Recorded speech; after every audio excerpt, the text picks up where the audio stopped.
नमस्कार दोस्तों, OCN network में आपका स्वागत है। 2 बयान सुनवाता हूँ साहब आपको।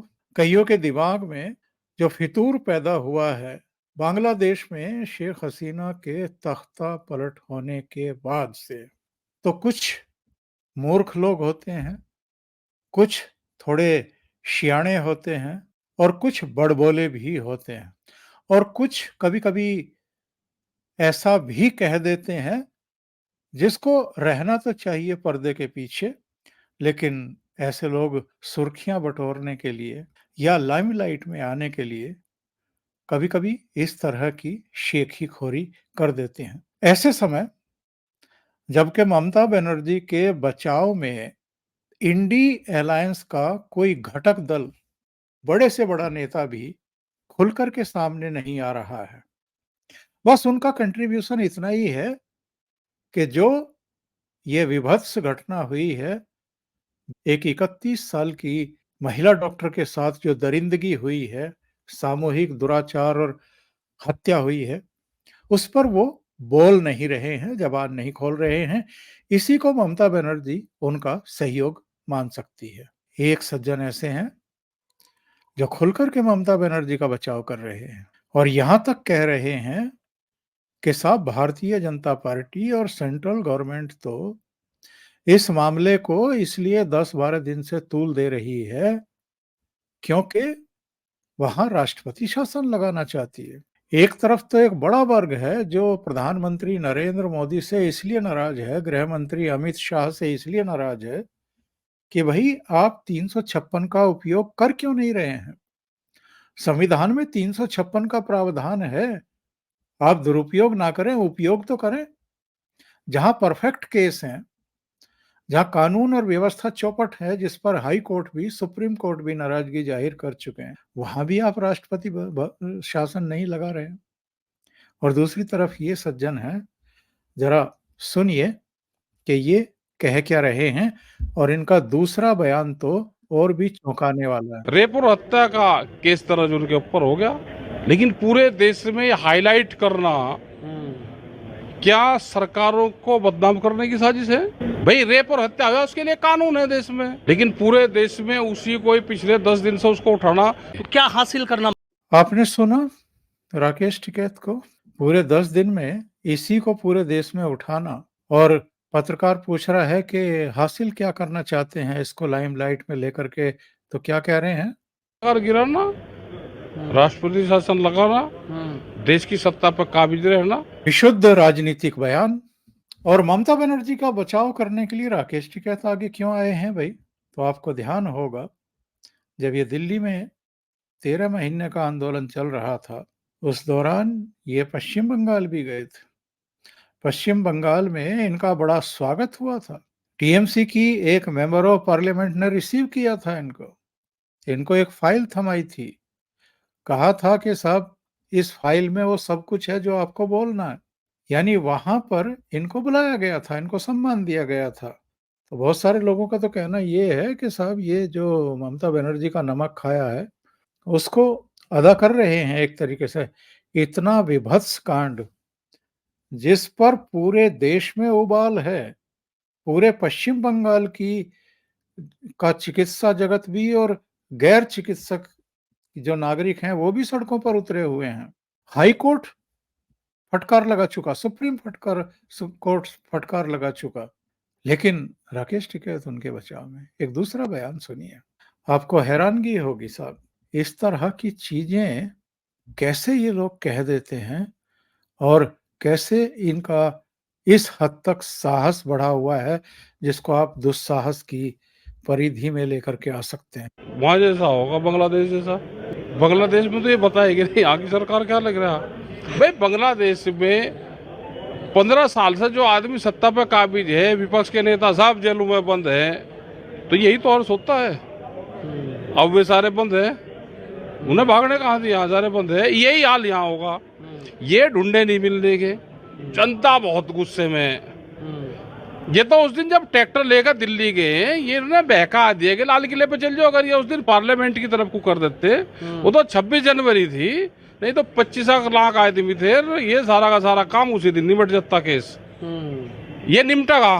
चूक चूक रह गई थोड़ी सी। आ रहेगी चूक, हाँ, आ रहेगी इस बार चूक। पूरी अब करते हैं। तैयारी है जनता की, चिंता ना करो तो तुम। क्या फिर एक बड़े आंदोलन की शुरुआत है? अब हो जाएगा, ये नहीं कह रहे छेंट करने से और करोड़ दो कुछ, अच्छा, होगा जरूर।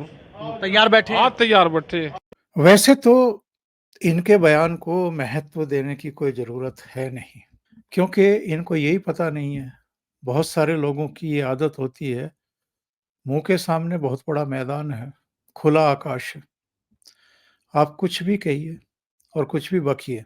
तो ये ऐसे बड़बोले लोग हैं, जिनकी अपनी कोई हैसियत नहीं है, जिनकी कोई अपनी राजनीतिक ज़मीन नहीं है, जिनका कोई राजनीतिक प्रभाव नहीं है। ये 2 चुनाव लड़े हैं।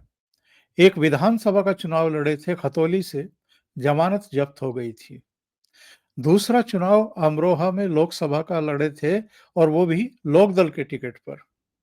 वहां भी जमानत जब्त हुई थी। विधानसभा में कितने वोटर होते हैं और लोकसभा में कितने गुना वोटर होते हैं? विधानसभा के मुकाबले 5 गुना होते हैं, लेकिन फिर भी जमानत जब्त हुई।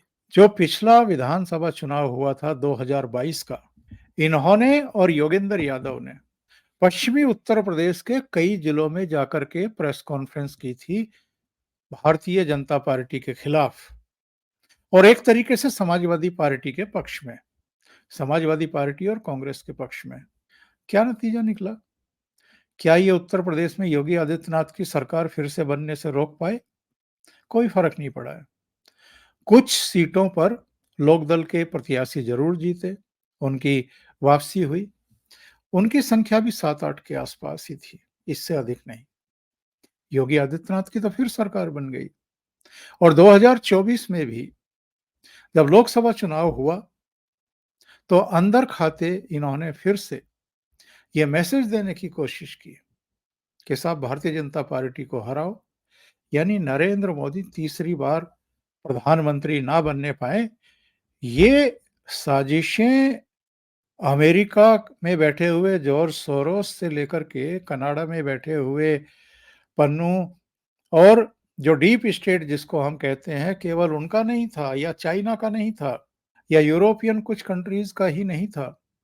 हमारे देश के भीतर भी जो मोदी विरोधी बैठे हुए हैं, वो चाहे कांग्रेस पार्टी हो, समाजवादी पार्टी हो, एनसीपी हो, टीएमसी हो, बहुत सारे दल।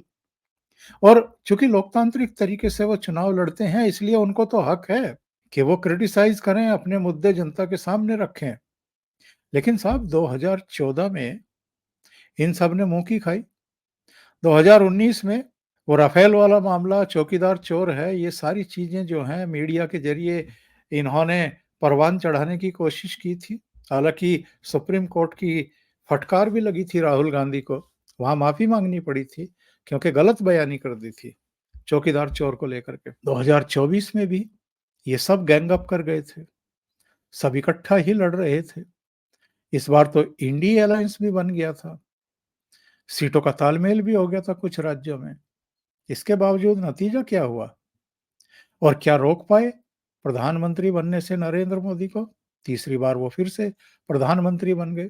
आपको याद होगा चुनाव प्रचार के दौरान राहुल गांधी ने 1-2 बयान ऐसे दिए थे जिस पर बहुत बड़े सवाल खड़े हुए थे। उन्होंने एक तरीके से धमकी दी थी। उन्होंने कहा था कि साहब अगर फिर से ये प्रधानमंत्री बन जाते हैं और ईवीएम को या दूसरे तरीके से मैनेज करके बन जाते हैं, उसके बाद अगर इन्होंने संविधान में बदलाव करने की कोशिश की, यानी संविधान संशोधन भी किए, तो पूरे देश में आग लग जाएगी। इस तरह के बयान राहुल गांधी ने दिए। वैसे राहुल गांधी भी राकेश टिकैत की तरह ही हैं। लंदन में कह आए थे कि पूरे देश में केरोसिन छिड़का हुआ है, बस दिया सलाई लगाने की जरूरत है। तो वो केरोसिन अगर छिड़का हुआ है तो भाई एक बार जरा दिया सलाई लगा करके भी देख लीजिए उसका नतीजा क्या निकलता है। लेकिन इतनी हिम्मत है नहीं। पर जिस तरीके से ये राकेश टिकैत ने कहा है कि इनका बांग्लादेश की तरह ही हश्र होगा, ये जरा एक बार छेड़ करके देखें। ये बयान इससे पहले जिन 2 चेहरों ने दिया, उनके नाम हैं मणिशंकर अय्यर और सलमान खुर्शीद, और ये दोनों राहुल गांधी की कांग्रेस पार्टी के हैं। और राहुल गांधी ने भी दिया था, देश में आग लग जाएगी। मेरी बात नोट कर लो। राहुल गांधी ने पिछले दिनों कुछ तथाकथित किसान नेताओं से मुलाकात की है, पार्लियामेंट में की है, पार्लियामेंट में बुला करके की है। और उनमें वो दल्लेवाल भी था जिसने ये कहा था शंभू बॉर्डर पर बैठ करके कि साहब ये मंदिर के कारण जो है नरेंद्र मोदी की जो लोकप्रियता है वो बहुत ऊपर चली गई है। हमारे पास टाइम कम है। लोकसभा चुनाव से पहले की बात थी। हमारे पास टाइम कम है और उस लोकप्रियता को नीचे लेकर के आना है। इस बार प्रधानमंत्री नरेंद्र मोदी और तब के हरियाणा के चीफ मिनिस्टर मनोहर लाल खट्टर पूरी तैयारी से थे कि इनको दिल्ली तक नहीं पहुंचने देना है, क्योंकि लोकसभा चुनाव से पहले ये चाहे जिसके इशारे पर, चाहे जिसके वित्त पोषण से पंजाब से चले थे तैयारियां करके दिल्ली के लिए, पर इनको शंभू बॉर्डर पर रोक दिया गया। उससे आगे बढ़ने नहीं दिया गया। बीच में पंजाब हरियाणा हाई कोर्ट ने बॉर्डर खोलने के आदेश दिए, पर हरियाणा सरकार सुप्रीम कोर्ट पहुंच गई और सुप्रीम कोर्ट ने फिर हाई कोर्ट के आदेश पर रोक लगा दी। तो ये वहीं रुके हुए हैं। और ये सब क्यों करना चाहते थे? क्योंकि हरियाणा में विधानसभा चुनाव है। तो हरियाणा का विधानसभा चुनाव जीतने के लिए ये सब किया जा रहा था। और चूंकि यहां अगर कुछ सख्ती होती इन पंजाब के सो कॉल्ड फार्मर्स पर, तो इसका रुदन तो फिर ये पूरे देश में और पूरी दुनिया में करते कि देखो मोदी सरकार जो है वो किसानों की आवाज दबा रही है, उनका दमन कर रही है। तो महाराष्ट्र में भी चुनाव है, झारखंड में भी चुनाव है, जम्मू कश्मीर के एक हिस्से में भी खेती किसानी होती है। तो वहां भी ये सब मैसेज भेजना चाहते थे कि देखिए मोदी सरकार किसान विरोधी है।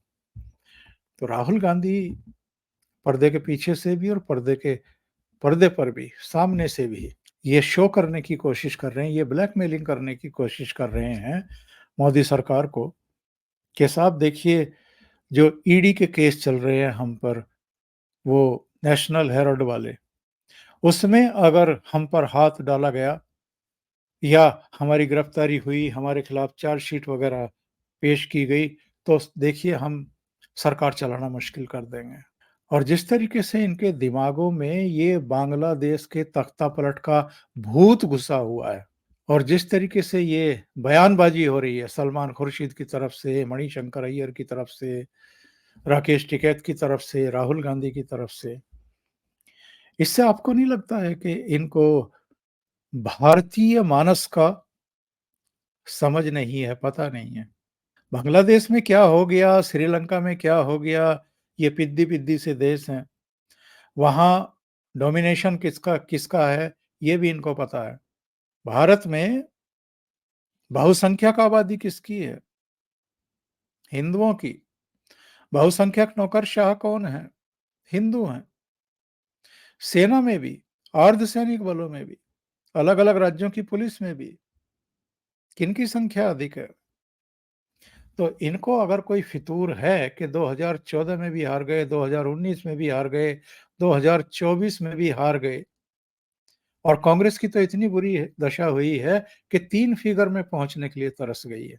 तो अगर राहुल गांधी को और उनकी पूरी जो उनकी सेना ये खड़ी कर रखी है उन्होंने, इनके दिमाग में अगर बांग्लादेश है, तो ये एक तरीके से इस तरह के बयान देकर के प्रधानमंत्री नरेंद्र मोदी और उत्तर प्रदेश के मुख्यमंत्री योगी आदित्यनाथ को उकसाने और भड़काने की कोशिश कर रहे हैं।